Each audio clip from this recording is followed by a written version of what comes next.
Cette semaine ce sera un peu spécial car il va y avoir 3 vidéos de courts-métrages tirés de la série Netflix Blood Rak.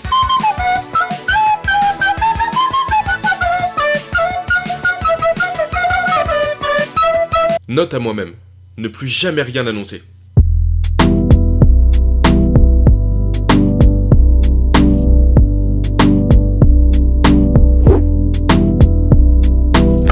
Ce soir, c'est Halloween. Il serait donc de rigueur de faire une review sur le film Halloween Night. Alors d'emblée, comme ça, je vais passer un coup de gueule, parce que j'en ai marre des traductions françaises de films qui sont en anglais, mais qui sont traduits dans une autre façon, et en fait, ça ne veut plus rien dire. Je vais spoiler direct, j'en ai rien à foutre, ça se passe à Halloween. Étonné de ouf. Mais au début du film, on a un bandeau qui nous indique que c'est le 30 octobre. Donc le 30 octobre, c'est la veille d'Halloween. Bravo. Mais si on regarde le titre original du film, c'est Mischief. Ok, je comprends pourquoi ils ont changé. Mischief Night. C'est en gros une tradition américaine qui veut que la veille d'Halloween, on fasse plein de conneries. On peut traduire ça par nuit de la sottise. Alors pourquoi avoir appelé le film Halloween Night qui signifie la nuit d'Halloween, vu que c'est la veille? Putain, déjà niveau compréhension du bordel, ça part mal. Mais quand même, testons un petit peu. Bref, donc le film prend place dans une somptueuse bâtisse la veille d'Halloween. Des roses sur le sol traçant un chemin éclairé à la bougie, un couple extrêmement mal doublé prenant du bon temps dans un bain mousseux en sirotant du mousseux. Haha, c'est drôle ça. Arrête de me mousser, c'est trop. Lundi matin, tu ne pourras plus mettre un pied devant l'autre. Mais un bruit suspect dérange leur idylle. Et si c'était ton mari? C'est impossible. Il est à Tokyo pour affaires et ne rentre que mardi. J'espère qu'ils vont crever. Batte de baseball au poing, ils vont voir. Alors, qui est-ce qui avait raison? Lui. Mais tu le sais pas encore. Arrête de spoiler, dit-il, quand soudain...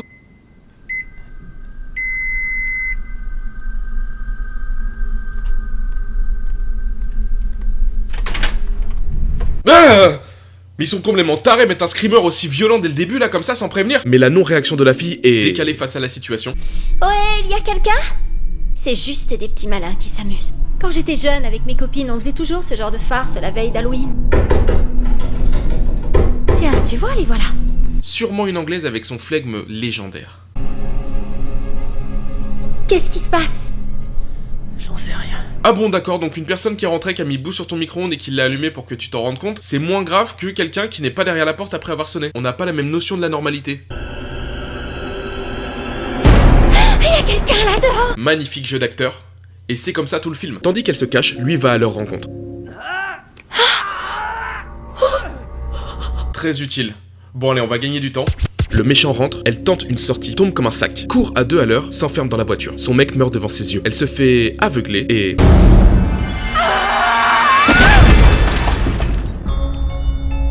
Et fin! Yes, on va pouvoir aller manger des bonbons. Au collège, comment ça va? Comment ça? Ça va, un peu barbant. C'est pas terminé? On reprend directement une nouvelle histoire, celle d'Emily. Alors attends. Au début c'était la nuit du 30, d'accord. Mais maintenant on est quand? Une journée plus tard, donc le 31. Donc en fait le titre du film est bon en français mais plus en anglais. Ou alors on est le 30 mais une année après ou quelques années après. C'est quoi? Il y a un retour dans le passé? Qu'est-ce que c'est en fait? C'est quoi ce délire là? Ils nous perdent dès le début déjà. Emily a perdu la vue suite à un traumatisme émotionnel et développé de l'asthme. Mais ce qui est susceptible de revenir à la normale un jour. Vous le sentez là? Le fusil. Le fusil de Tchekhov. Bref, on apprend que Jimmy est son petit copain et on a l'info que ce soir, c'est Halloween. Alors, bonne traduction ou pas? Ils arrivent alors dans la même baraque que le début, mais du coup on est quand là? Le père se prépare pour un rencard. Plus tard, alors qu'elle fait la cuisine, la maison est prise pour cible par une... Bande de truducs. Mais ceux-ci s'enfuient. Ah! Wow, mais faut arrêter avec le jumpscare là, au bout d'un moment, ça suffit quoi. Plus tard dans la soirée, Jimmy lui rend visite en scred, mais le père les dérange, puis part à son rendez-vous. Emily se retrouve donc seule à la maison lorsque... Une alarme retentit, cherchant d'où cela provient, elle... casse la corbeille de fruits. Attention, fétichiste des pieds, c'est votre moment. Oh, you touch my tra-la-la. My ding-ding-dong.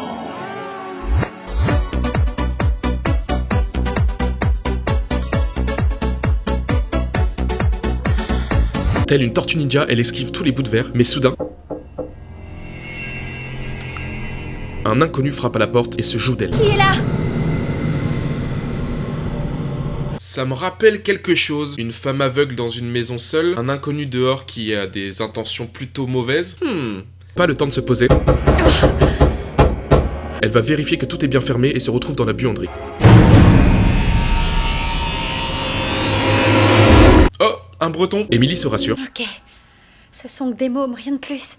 Des mômes bêtes et stupides. Tu vas pas les laisser t'impressionner comme ça, hein. Mais un intrus rentre dans la maison. Si facilement, c'est ça en fait qui fait peur. Coup de téléphone de la tante qui souhaite passer quelques instants. Tout de suite. Et comme une cruche, Ah, elle s'handicape pour la suite. Ah, parce que ça va mal se passer? Pour les fétichistes de torture foot porn, va se soigner. On a retrouvé Georgie et il a bien grandi. C'est qui Georgie? C'est le premier petit garçon en ciré jaune qui a disparu dans ça. La tante arrive et remarque que la voiture du père est toujours là. Elle rentre, cherche. Emily? T'es sûr qu'elle cherche vraiment? Emily? Non, je crois qu'elle cherche Emily? plutôt. Ah d'accord, mais du coup elle l'a... Trouvé? Bah tu vois bien que oui. C'est bon là, espèce de susceptible. Quelques blabla plus tard, elle allait repartir en vie mais... Oh, Emily, j'allais oublier. Dommage. Une si gentille femme. Emily part vérifier. Lorraine, est-ce que t'es partie? Oui, mais pas de la façon dont tu le penses. Prise de panique en ne trouvant pas son téléphone, son asthme refait surface. Le fusil de Tchekhov n'était donc pas utile. En cherchant son téléphone, elle frôle le cadavre de Lorraine, mais sans la présence d'un intrus qui fait sonner son téléphone. Il pourrait la buter direct, mais c'est bien plus sympathique de jouer avec elle. S'enfuit, casse son téléphone, attrape un couteau, monte se réfugier dans sa chambre. Ah ouais, donc le mec c'est un X-Men, il se téléporte comme ça. Je t'ai autant manqué? Jimmy débarque. Suspect un peu, non? Voilà ce que je te propose. Tu vas me passer ton couteau. Ça sent la douille. Tout va bien se passer. Il fouille alors la maison jusqu'à ce que Jimmy voit la blessure au pied. Et en tant que fétichiste des... Oh God! No, God, please, no! No! No! No! On va soigner ton pied et après on se tire. Dès son départ, l'intrus arrive et se place devant elle. Moi je dis, on n'a jamais vu le méchant et Jimmy ensemble dans la même pièce. Après je dis ça, je lance une piste, vous en faites vos conclusions, madame. Mais voit que ce n'est pas lui. Course-poursuite, une scène digne de Jurassic Park, aussi marquante que la scène dans Shining.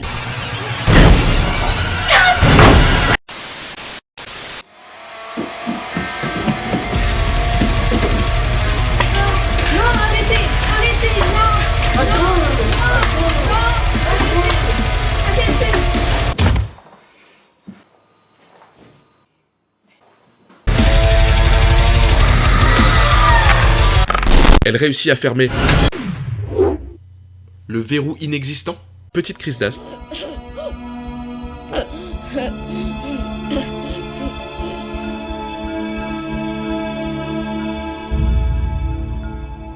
Ça y est, elle est morte. Fin du film, on peut aller manger des bonbons? Ah non. Mince. Elle tente d'appeler la police, mais Siri n'en fait qu'à sa tête. Avez-vous dit appeler papa? Appelez la police. Fixe ou mobile? Au même moment, Sharon, le rencard du père, appelle pour informer qu'il ne s'est pas présenté. Vous vous souvenez du 4x4 du père qui était toujours garé dans le garage? Mais la vraie question c'est, comment son putain de rencard a le numéro de sa fille et l'appelle tranquille alors qu'on la connaît même pas? En fait c'est pas expliqué, donc on n'en sait rien. Peut-être que je m'énerve pour rien. Et alors? Ça fait toujours du bien... Elle rappelle papa et... se prépare au combat en s'armant de bris de glace et sort de sa cachette. Elle retrouve alors son père ligoté et bâillonné. Attendez! Mais où est Jimmy? En fuyant, il tombe nez à nez avec Georgie. Il sort son revolver, le charge, Georgie imite Jack Torrance dans Shining. La scène a exactement la même intensité, c'est fou le... Non, c'est faux. Plus rien. Pause à la James Bond. L'intrus semble blessé et avoir fui. Bon sang, ils ont pris mes clés et mon téléphone. Ils ont coupé la ligne fixe. Il? Ah, donc ils sont plusieurs, c'est pas un X-Men. Bon, en vrai, je connais la fin du film, normal, hein, sinon je ferais pas cette vidéo. Ils sont en train de spoiler un twist du film, qui n'est pas non plus wouh et qu'on a deviné depuis le début, mais surtout qu'à ce moment-là, ils sont pas censés le savoir. Et du coup, ça va décrédibiliser la scène où ils vont s'en rendre compte. Bien évidemment, ils se séparent. Où est Jimmy? Le père sort pour checker la voiture de Lorraine. Il plagie alors le film Il de 2006 avec cette scène. Le père rentre et tente de trouver un plan. Mais je peux pas t'emmener là-bas tant que je sais qu'il y a un risque. Mais je peux pas rester ici. Nom d'un chien! Suivi d'un bruit suspect. Ils se séparent quand soudain... Ah bah on a retrouvé Jimmy. Mais pourquoi il s'arrête pas? Emily fuit, Jimmy veut absolument mourir. Jimmy. Emily tombe sur le cadavre de Lorraine. Littéralement, on peut pas faire plus précis. Georgie Torrance, numéro 3, suit Emily, mais un bon samaritain passe pile à ce moment-là et l'aide. Nous préviendrons la police. Montez vite à l'intérieur. Mais... il aura eu le rôle de sa vie. Grâce à la radio, elle appelle à l'aide. Petite confrontation et hop, un jogging avant de retrouver papa. Et on retourne à la maison. Oui, c'est vrai que c'est le lieu le plus sûr actuellement. Il va rechercher des munitions dans la chambre, se sentant alors en pleine supériorité. Tu ne vas pas être déçu du voyage, espèce d'enfoiré. Ah bah non. En fait, là non.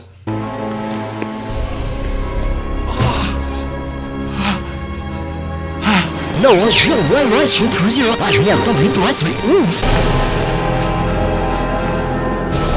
Oh my god. Acting de l'année. Ok, action Jean-Pierre. Voilà, là tu montes. Voilà, le couteau bien en évidence. Merci, merci. Et c'est parfait, coupé. Alors, j'ai l'enveloppe dans les mains. Nous ouvrons. Et le grand gagnant est le gars au ciré jaune.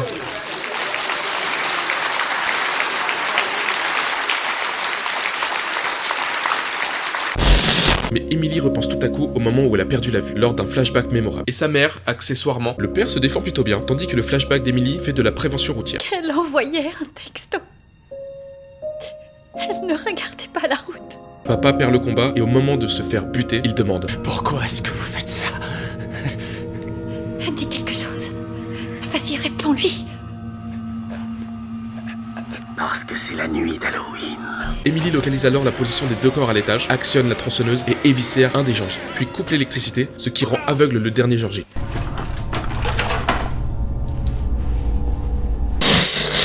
Mon Dieu, pétasse.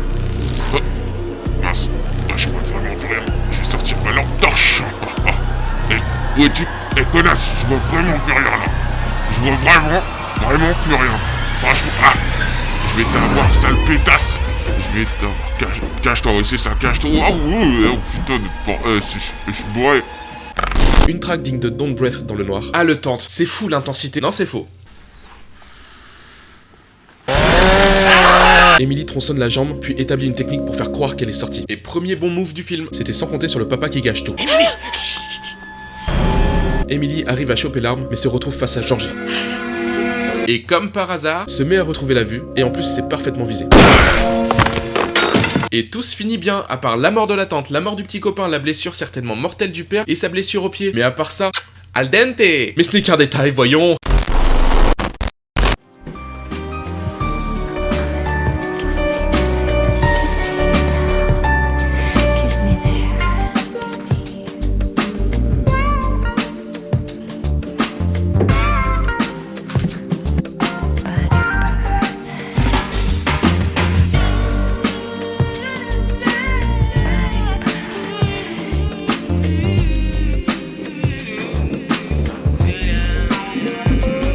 Pourquoi je sens comme une odeur de déception?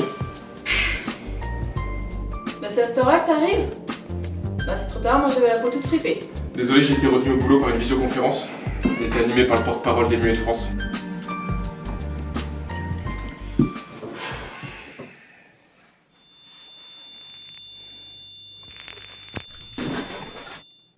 C'est bon, c'est rien, c'est Halloween. C'est sûrement des petits branleurs qui s'amusent.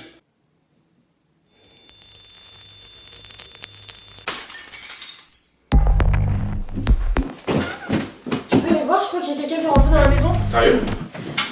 Allez, tiens, allez. Ah.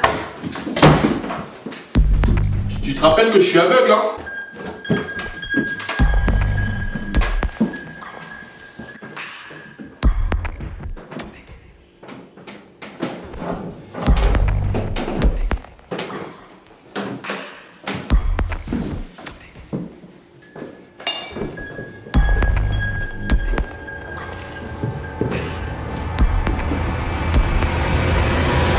Attention, je suis armé.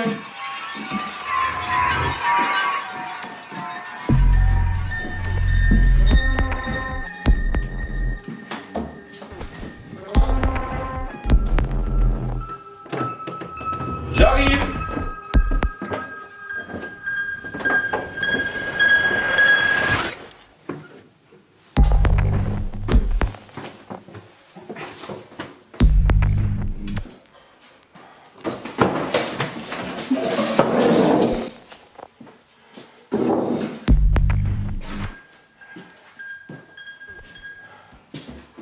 C'est bon chérie, y a personne. C'est bon.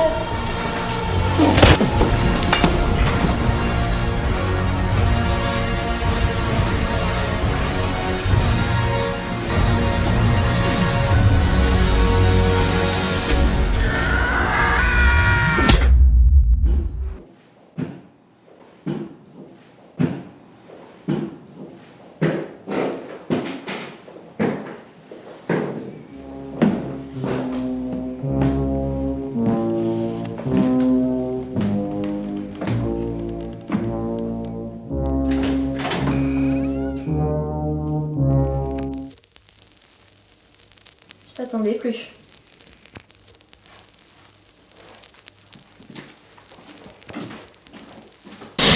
Bref, conclusion et morale de l'histoire, à Halloween ne reste surtout pas seul, surtout si t'es aveugle. C'est trop bien. Ouais.